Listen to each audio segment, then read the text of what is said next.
আসসালামু আলাইকুম, আশরাফুল ইসলামিক চ্যানেলে আপনাদের স্বাগতম। কাদেরকে আল্লাহ তাআলা এই রোজার ব্যাপারে ছাড় দিয়েছেন? কারা চাইলে রোজা ভাঙতে পারবে? এই ফরজ রোজার ব্যাপারে কেউ কেউ আছে তারা ছাড় পায়। তারা কারা? হু আর দে? এটা আমরা আগে একটু শুনি। তাহলে দোজ হু এক্সাম্পটেড ফ্রম ফাস্টিং, যারা এক্সাম্পশন পেয়েছে, ছাড় পেয়েছে, তাদের মধ্যে থেকে প্রথম হচ্ছে শিশুরা, আসিবিয়ান। শিশুদের উপর রোজা ফরজ না, যতক্ষণ না তারা ম্যাচিউরড হয়। শিশুদের উপর কিন্তু রোজা ফরজ না, প্রাপ্তবয়স্ক হওয়ার আগ পর্যন্ত ফরজ না। তাই বলে আবার শিশুদেরকে রোজা রাখতে বাদ সাধবেন না, রাখতে দিবেন।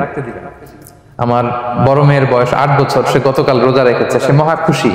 সে কখনো অডিও কল দেয়, কখনো ভিডিও কল দেয়, কখনো ইফতারের ছবি পাঠায়। মানে এটা তাদের মধ্যে কিন্তু একটা অনেক চমৎকার একটা ভালো ইমেজ কাজ করে। তো আপনারা বাধা দিবেন না। যদি রাখতে চায়, অনেক বাবা মারা এত সচেতন, এত অতি সচেতন যে ছেলে মেয়েরা রাখতে চায় কিন্তু বাবা মারা দিতে চায় না। 1-2 দিন না খেয়ে থাকলে বাচ্চারা মরে যায়। কিন্তু তার মধ্যে এই যে একটা স্পিরিচুয়াল একটা কি বলবো ভাইব আসলো, একটা স্পিরিট আসলো, এটা যেন আমরা নষ্ট না করি। আমার মনে আছে বৈশাখী টেলিভিশনে একটা লাইভ প্রোগ্রামে এক ছোট্ট মেয়ে প্রশ্ন করতেছে যে, হুজুর আমি তো রোজা রাখতে চাই, আম্মু আমাকে রাখতে দেয় না, তো আম্মুকে একটু বলে দেন যাতে আমাকে রাখতে দেয়। ছোট্ট একটা মেয়ে, সে ফোন করে আমাকে প্রশ্ন করলো। তো দেখেন যে এটা ওই বাবা মায়ের তো গর্ব করা উচিত যে আমার ছোট্ট মেয়ে 7 বছর 8 বছর, যদিও এখনো ফরজ হচ্ছে না, আরো কয়েক বছর পরে হবে, কিন্তু সে রাখতে চায়, সে সেলিব্রেট করতে চায় সিয়ামকে। তো আমরা যেন তাদেরকে বাধা না দেই, আমরা যেন তাদেরকে ইন্সপায়ার করি। আমার মনে আছে আমি ছোটবেলা, তখন আমি মাদ্রাসায় ভর্তি হই নাই, আমি তখন স্কুলে পড়তাম, তো খুব ছোট, কিন্তু আমি রোজা রাখতে চাইতাম, আব্বা আম্মা দিতে চাইতো না। আমার দাদি আমাকে বলতো যে তুমি একটা কাজ করবা, তুমি সকালে স্কুলে যাবা, দুপুর 12টায় ফিরে আসবা, এসে খেয়ে ফেলবা, তো হাফ রোজা হয়ে গেল, অর্ধেক। এরপরের দিন আবার সকালে না খেয়ে যাবা, দুপুর 12টায় এসে খেয়ে ফেলবা, অ্যানাদার হাফ, তো 2 হাফ মিলে একটা হয়ে গেছে। এইভাবে আমি অনেকগুলো রোজা রাখছিলাম ওই বছর। এখনো এই স্মৃতি আমাকে স্মৃতিকাতর করে। আমার দাদি নাই, চলে গেছেন, আল্লাহ আমাকে জান্নাত নসিব করুক, আমরা দোয়া করি। কিন্তু আজও আমার কাছে এই নস্টালজিয়া ফিলিংটা হয় যে আমি কিন্তু এইভাবে রোজা রাখছিলাম ছোটবেলায়। আমাদের বাচ্চারাও তাই করে। সো ওদের মধ্যে যে এই আবেগ, এই উচ্ছ্বাস, এটাকে যেন আমরা নষ্ট না করি। বাট লিগালি তাদের উপর রোজা ফরজ হয়নি, প্রাপ্তবয়স্করা রাখবে, তাইলে ওদের রাখা লাগবে না। নাম্বার 2, মাজনুন, পাগলদের উপর রোজা ফরজ হয় না। যারা পাগল তাদের উপর ফরজ হয় না। একটা হাদিস শোনাই, আল্লাহ রাসূল সাল্লাল্লাহু আলাইহি ওয়াসাল্লাম বলেছেন, আমি সবকিছু খুব প্রিসাইজলি বলছি যেহেতু আমাদের সময় কম। রুফি আল কালামু আন সালাসা, 3 ব্যক্তির উপর থেকে শরীয়তের কলম উঠিয়ে নেওয়া হয়েছে। আনিন নাইমি হাত্তা ইয়াস্তাইকিযা, ঘুমন্ত ব্যক্তি যতক্ষণ না সে জাগে। ঘুমের মধ্যে আপনারা কেউ বকা দিয়ে ফেললে আপনি মাইন্ড করতে পারবেন না, তো ঘুমাইছিল, কাকে বকা দিয়েছে কি করছে সে জানেই না। ঘুমন্ত ব্যক্তির উপর থেকে শরীয়তের কলম উঠিয়ে নেওয়া হয়েছে। আনি সবিগি হাত্তা ইয়াহতালিমা, শিশু যতক্ষণ না সে প্রাপ্তবয়স্ক হয়। ওয়া আনিল মাজনুনি হাত্তা ইয়াকিলা, পাগল যতক্ষণ না সে সুস্থ হয়। এই 3 শ্রেণীর ব্যক্তি থেকে শরীয়তের কলম উঠিয়ে নেওয়া হয়েছে। বুঝতে পেরেছেন? আচ্ছা, 2টা গেল। 3 নাম্বার হচ্ছে মারিদ। আপনি যদি খুব অসুস্থ হন তাহলে আপনি রোজা ভাঙতে পারবেন, যেটা আমরা ওই যে ইন্ট্রোডাক্টরি ডিসকাশনে বলেছি যে অসুস্থ হলে আপনি রোজা ভাঙতে পারবেন। 4 নম্বরে হচ্ছে মুসাফির, ট্রাভেলার, যদি আপনি লম্বা সফর করেন আপনি রোজা ভাঙতে পারবেন। এটা ন্যূনতম সীমা হচ্ছে 48 মাইল। তাই বলে কেএল থেকে পেনাং যাচ্ছেন আর রোজা ভেঙে ফেললেন, এটা করা যাবে না। এখানে যদি আপনার সফরের পেরেশানি থাকে, খুব কষ্ট, তাহলে আপনি এই সুযোগটা নিতে পারবেন। কিন্তু আল্লাহ বলেছেন ওয়া আনতাসুমু খায়রুল লাকুম ইন কুনতুম তা'লামুন, যদি তোমরা রোজা রাখো এটাই তোমাদের জন্য কল্যাণ, যদিও আমি ফ্লেক্সিবিলিটি দিয়েছি। তো রাসূল সাল্লাল্লাহু আলাইহি ওয়াসাল্লামের সময় দেখা যেত যে মক্কা থেকে মদিনা, মদিনা থেকে তায়েফ যেতে প্রচন্ড গরমের মধ্যে ওনারা উট দিয়ে মরুভূমির উপর দিয়ে যেত। তো ওই পরিস্থিতি কিন্তু আমাদের নেই। কিন্তু যদি আপনার লম্বা সফর হয়, লেটস সে আপনি কেএল থেকে নিউ ইয়র্কে ফ্লাই করছেন, সফরের অনেক পেরেশানি, অনেক সময় হয়তো খেতে পারছেন না, আপনি চাইলে এই ফ্লেক্সিবিলিটি নিতে পারবেন। তো অসুস্থতা আর সফরে থাকলে আপনি রোজা ভাঙতে পারবেন, তবে ফাইদ্দাতুম মিন আইয়ামিন উখর, অন্য সময় এটা গুনে গুনে রাখতে হবে। 5টা যদি ভাঙা যায় পরে 5টা কাজা করবেন। এই পয়েন্টটা কি সবার কাছে ক্লিয়ার? সফরে যে রাসূল সাল্লাল্লাহু আলাইহি ওয়াসাল্লাম রমাদানে রোজা ভেঙেছে, এটার একটা দলিল বলি। আপনারা মক্কা বিজয়ের নাম শুনেছেন না? রাসূল সাল্লাল্লাহু আলাইহি ওয়াসাল্লাম হিজরত করলেন, পরে আবার বিজয় করলেন।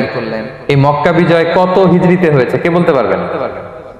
হ্যাঁ, হিজরি বলেন তো দেখি। অষ্টম হিজরি, মাশাআল্লাহ। অষ্টম হিজরিতে রাসূল সাল্লাল্লাহু আলাইহি ওয়াসাল্লাম যখন মক্কা বিজয় করতে যান, এটা কোন মাস ছিল জানেন? হ্যাঁ, রমাদান মাস। রমাদানের 20 তারিখে মক্কা বিজয় হয়েছে, 20 রমাদান। রাসূল সাল্লাল্লাহু আলাইহি ওয়াসাল্লাম মদিনা থেকে মক্কায় যাচ্ছেন বিশাল বাহিনী নিয়ে। মক্কায় পৌঁছতে আরো 90 কিলোমিটার বাকি। আল কাদিদ নামে একটা জায়গা আছে, সহিহ বুখারীর বর্ণনা। ওই কাদিদ নামক জায়গায় রমাদানে রাসূল সাল্লাল্লাহু আলাইহি ওয়াসাল্লাম রোজা ভেঙেছিলেন, ওটের উপর বসে ঢকঢক করে পানি খেয়েছিলেন, যাতে সবাই দেখে। কারণ সবাই ভাববে রমাদানের রোজা রাখবো কি রাখবো না, সবাই আলাদা করে বলতে অনেক সময় লাগবে। রাসূল সাল্লাল্লাহু আলাইহি ওয়াসাল্লাম একটা উঁচু জায়গায় সবাইকে দেখে ওটের উপর পানি খেয়ে ফেললেন। ফলে রাসূলের দেখা দেখি সব সাহাবারা পানি খেয়ে রোজা ভেঙে ফেললো। এটা কোন মাস ছিল? সবাই বলতে হবে কোন মাস? রমাদান। রাসূল সাল্লাল্লাহু আলাইহি ওয়াসাল্লাম সফরে ছিলেন, ফলে তিনি রোজা ভেঙেছেন। দলিল পাইছেন? হ্যাঁ, আচ্ছা, সংক্ষেপ করে দিচ্ছি, লম্বা কথা সংক্ষেপ করে দিচ্ছি। আর কোরআনের আয়াত তো শোনালামই আমি, ফামান কানা মিনকুম মারিদান আও আলা সাফার ফাইদ্দাতুম মিন আইয়ামিন উখরা। কেউ যদি অসুস্থ হয় কিংবা ট্রাভেল করে, চাইলে রোজা ভাঙতে পারবে, তবে গুনে গুনে পরে আদায় করে নিতে হবে।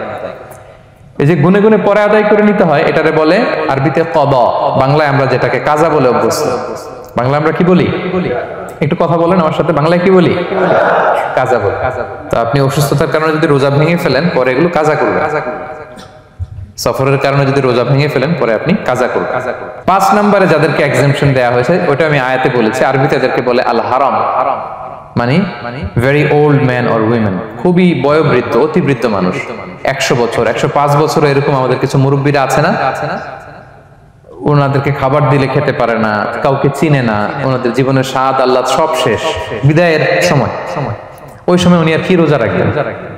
এজন্য আল্লাহ তাআলা ওনাদেরকে ছাড় দিয়েছে। অনুরূপ ভাবে যদি এমন কোন অসুস্থ হয়, মানে মারিদুন লা ইউরজা শিফাউ, সে যে আবার সুস্থ হবে এই আশা আর নাই, এরকম ডাক্তার অনেক বলে দিছে যে ক্যান্সারের 3rd স্টেজে চলে আসছে, সে সার্ভাইভ করবে যতদিন কেমোথেরাপি দেওয়া হবে। তো শেষের দিকে সে অনেক অসুস্থ, অনেক ড্রাগস নিতে হয়, ওষুধ খাইতে হয়, তার আর সুস্থ হওয়ার সম্ভাবনা নাই। এই 2 শ্রেণীর লোকদের জন্য ছাড় দেয়া হয়েছে, তাদের কাজা করা লাগবে না, কারণ কাজা তো করতেই পারবে না। কি বলেন? তারা ফিদিয়া দিবে। কি দিবে? বলেন কি দিবে? ফিদিয়া। ফিদিয়া হচ্ছে প্রত্যেকটা রোজার জন্য একজন মিসকিনকে 2 বেলা করে খাওয়ানো। আই রিপিট, একটা রোজার জন্য একজন মিসকিনকে 2 মিলস, বাস হয়ে গেল। 30টা যদি উনি রাখতে পারে নাই, আপনি একজন মিসকিনকে 30 বেলা 2 মিল খাওয়াতে পারেন, অথবা 30 জনকে 2 বেলা খাওয়াতে পারেন, অথবা 60 জনকে 1 বেলা খাওয়াই দিতে পারেন, অথবা এই পরিমাণ টাকা দিয়ে দিতে পারেন। হিসাবটা সহজ হয়েছে না? লেটস সে মালয়েশিয়াতে একটা রেগুলার মিল নিতে কত লাগে? ধরেন যে মালাই দোকান বা মামাদের যে দোকানগুলো, একটা নাসি নিলাম, একটা আইয়াম নিলাম, একটা 100+ নিলাম, এই তো একটা প্যাক হয়ে গেছে। কত পড়বে? 10 রিঙ্গিট, রাইট? তাহলে 10 রিঙ্গিট হচ্ছে একটা মিল, আর 2টা মিল করলে 20 রিঙ্গিট। তাহলে প্রত্যেকটা রোজার জন্য 20 রিঙ্গিট করে আপনাকে ফিদিয়া গুনতে হবে। 30টা রোজার জন্য কত? 600 রিঙ্গিট। তাহলে ফিদিয়া ব্যাপারটা ক্লিয়ার হয়েছে সবার কাছে? আমাদের এরকম মুরব্বী যদি থাকে যারা রোজা রাখতে পারছেন না, তাদের জন্য আমরা এইভাবে ফিদিয়া আদায় করি। গেল। ইমাম মালিক আলাইহি রাহমা, মালিকি মাযহাবের ইমাম, উনি ওনার শেষ জীবনে খুব অসুস্থ ছিলেন। উনি ওনার শেষ জীবনের রমাদানে রোজা রাখতে পারেন নাই, এত বয়স হয়ে গেছিল, রোজা রাখতে পারেননি। তো উনি 30 জন মিসকিনকে এনে গোশত আর রুটি খাওয়াই দিয়েছিল একসাথে। ফিদিয়া আদায় হয়ে গেছে, তো এরা ছাড় পাবে। 6 নাম্বার হচ্ছে আসহাবুল আমাল আশ-শাক্কা, যারা খুব কঠিন কাজ করে। এই প্রসঙ্গটা নিয়ে অনেকে ভুল বোঝে। এটা হচ্ছে এমন এমন এমন কাজ যারা করে, যারা কাজ করতে করতে অসুস্থ হয়ে যাওয়ার সম্ভাবনা আছে, মৃত্যুর মুখোমুখি বেহুশ হয়ে যাওয়ার সম্ভাবনা, হ্যাঁ, তাদের জন্য ছাড় দেওয়া। ব্যাপারটা এমন না যে কেউ মরুভূমিতে কাজ করে সে রোজা ভাঙতে পারবে, কেউ রিক্সা চালায় কেউ রোজা ভাঙতে পারবে, কেউ স্টোন ক্র্যাশে কাজ করে সে রোজা ভাঙতে পারবে, এরকম। ধরেন যে মরুভূমিতে যারা কাজ করে, বা বাংলাদেশে সামারে যারা রিক্সা চালায়, অথবা আয়রন ফ্যাক্টরিতে যারা কাজ করে, অনেক সময় এমন হয় তারা ডিহাইড্রেশনে ভুগতে ভুগতে বেহুশ হয়ে যায় কাজের মধ্যে, এরকম হয় না? হয়। তাদের জন্য ছাড়, কিন্তু তাদের জন্য রেকমেন্ডেশন হচ্ছে এটা ফরজ ইবাদত, এটা তাদেরকে রাখতেই হবে। হয়তো নাইট শিফটে কাজ করার ট্রাই করবে, অথবা সারা বছর একটু একটু জমিয়ে রোজা রাখার চেষ্টা করবে, কিন্তু রোজা তারা রাখবে, তারা সাহুর খাবে, তারা রোজা রাখা শুরু করবে। কিন্তু মরুভূমিতে কাজ করতে করতে যদি এমন হয় যে সে বেহুশ হয়ে যাচ্ছে, মরার উপক্রম, এই পরিস্থিতিতেও সে রোজা ভাঙতে পারবে না। ইসলাম এতটা কঠিন নয়। পরিস্থিতি যদি এমন হয় তখন সে রোজা ভাঙতে পারবে, পরে সে রোজাগুলো কাজা করে নেবে। আচ্ছা, তো এই জন্য এই সমস্ত লোকদের ব্যাপারে আমাদের একটু সহনশীল হওয়া উচিত। আমাদের যে ওয়ার্কাররা গরমের মধ্যে কনস্ট্রাকশনে কাজ করে, আয়রন ফ্যাক্টরিতে কাজ করে, খুব কঠিন কাজ করে, তাদের কাজের টাইমটা কমায় দেয়া, তাদেরকে সাপোর্ট দেয়া, যাতে তারা রোজা রাখতে পারে। 7 নাম্বার হচ্ছে আল হামিল, গর্ভবতী নারী। 8 নাম্বার হচ্ছে আল মুরদি, ব্রেস্ট ফিডিং মাদার, বাচ্চাকে দুধ খাওয়াচ্ছে যে মায়েরা, ওনারা রোজা ভাঙতে পারবে। যদি ডক্টর বলে যে আপনি যদি রোজা রাখেন পেটের বাচ্চার সমস্যা আছে, রোজা ভাঙতে পারবে, পরে কাজা করেন। অথবা ডক্টর যদি বলে যে আপনি যদি না খান তো বুকে দুধ আসবে কোথা থেকে, বাচ্চাকে খাওয়াবেন কিভাবে, ডিহাইড্রেশন হবে, রোজা ভাঙতে পারবে। এটার দলিলটা শুনেন, সুনানে আবু দাউদের হাদিস। আল্লাহ রাসূল সাল্লাল্লাহু আলাইহি ওয়াসাল্লাম বলেছেন, ইন্নাল্লাহ আযজা ওয়া জাল্লা ওয়াদাআ আনিল মুসাফিরি শাতরাস সালাহ, আল্লাহ তাআলা মুসাফিরের জন্য নামাজকে অর্ধেক করে দিয়েছেন, কসর। ওয়া সিয়ামা আনিল হামিলি ওয়াল মুরদি, আর গর্ভবতী নারী আর দুধ খাওয়াচ্ছে এমন মায়ের জন্য আল্লাহ সিয়ামকে এক্সাম্পশন দিয়ে দিয়েছেন, ছাড় দিয়েছেন, তারা চাইলে রোজা ভাঙতে পারবে। ক্লিয়ার? 9 নাম্বার হচ্ছে মেনস্ট্রুয়েশনাল পিরিয়ড যাদের হয়, যে বোনদের পিরিয়ড হচ্ছে মাসিক, রোজা রাখবে না, যতটা ভাঙা গেল পরে আদায় করে নিবে। 10 নাম্বার হচ্ছে পোস্টপার্টাম পিরিয়ড, যেটা নিফাস বলে, আফটার বার্থ, এই বেবি ডেলিভারি। বেবি ডেলিভারির পরে আমাদের বোনদের যেই পিরিয়ডটা হয় সেই সময় ওনারা রোজা রাখবেন, কয়টা ভাঙলো গুনে পরে কাজা করে ফেলবে। এবং আম্মা জান আয়েশা রাদিয়াল্লাহু তাআলা আনহা উনি বর্ণনা করেন, কুন্না নাহিদু আলা আহদি রাসূলিল্লাহ, এটা একটা ন্যাচারাল প্রসেস। আমাদের আম্মা জান নবীদের স্ত্রীদেরও এটা হতো। তিনি বলতেন যে আমাদের যখন পিরিয়ড হতো, সুম্মা নাতহুর, এরপর যখন আমরা সুস্থ হয়ে যেতাম, ফায়ামুরুনা বিকাদাইস সিয়াম, রাসূল সাল্লাল্লাহু আলাইহি ওয়াসাল্লাম আমাদেরকে রোজাগুলো কাজা করতে বলতো। ওয়ালা ইয়ামুরুনা বিকাদাইস সালাহ, নামাজ কাজা করতে বলতো না। আমাদের বোনরা পিরিয়ডের কারণে যে নামাজগুলো চলে যায় এগুলো কিন্তু পড়তে হয় না পরে, কিন্তু রোজা যদি ভাঙা হয় সেগুলো কি করতে হয়? রাখতে হয়। একটা মজার হাদিস শুনেন, আম্মা জান আয়েশা রাদিয়াল্লাহু তাআলা আনহা বলেন যে আমার যে রমজানের ভাঙতি রোজাগুলো ছিল আমি সারা বছর রাখতাম না। আমি হাদিস পড়তে গেলে অনেক সময় লেগে যাবে। সারা বছর আমি রাখতাম না, এটা আমি শাবান মাসে রাখতাম। কোন মাসে? শাবান মাসে। কেন? কারণ রাসূল সাল্লাল্লাহু আলাইহি ওয়াসাল্লাম নিজেও রমাদানের পরে সবচাইতে বেশি নফল রোজা যেই মাসে রাখতেন সেটা হচ্ছে শাবান মাস। যে এই মাসের আগে যে মাসটা আমরা কাটায় আসলাম শাবান, এই শাবান মাসের প্রায় পুরো মাসে রাসূল সাল্লাল্লাহু আলাইহি ওয়াসাল্লাম রোজা রাখতেন। তো আম্মা জান আয়েশার যে ভাঙতি রোজাগুলো উনি সারা বছর না রেখে ওই সময় রাখতেন। হাজবেন্ড ওয়াইফ দুইজনেই রোজাদার। ব্যাপারটা সুন্দর না? অনেক দুইজনেই, যেহেতু আমার হাজবেন্ডও রাখতেছে তো আমিও এই টাইমে রাখি, এইভাবে উনি বুদ্ধি করে ওনার রোজাগুলো রেখে দিতেন। উনি শাবান মাসে রাখতেন কারণ তিনি রাসূল সাল্লাল্লাহু আলাইহি ওয়াসাল্লামের ব্যাপারটা খেয়াল করতেন। এমন হতে পারে যে অন্য মাসে যদি উনি রোজা রাখেন দিনের বেলায়, রাসূল সাল্লাল্লাহু আলাইহি ওয়াসাল্লাম হয়তো আম্মা জান আয়েশা রাদিয়াল্লাহু তাআলা আনহা সঙ্গ পেতে চাইতে পারে দিনের বেলায়, সো এটা রাসূল সাল্লাল্লাহু আলাইহি ওয়াসাল্লামের জন্য কষ্টকর হবে, আর উনি তো রোজা রেখেছেন, সো উনিও প্ল্যান করে এমন সময় রাখতেন যে সময় রাসূল সাল্লাল্লাহু আলাইহি ওয়াসাল্লাম নফল রোজা রাখতেন, শাবানে রাখতেন। তো আমাদের বোনরা এই কাজটা করতে পারেন, শাবানে আপনারা এগুলো রাখতে পারেন। এই পয়েন্টটা শেষ। এই লোকেরা রোজা ফরজ হওয়ার পরেও ছাড় পাবে, আর যে সমস্ত ক্ষেত্রে ভাঙতে পারবে তারা পরে এগুলো কাজা করবে। কাজা মানে একটা রোজার জন্য একটা রাখা, একটার জন্য একটা রাখা। আর ফিদিয়া মানে কি একজন বলতে পারবেন? বলেন।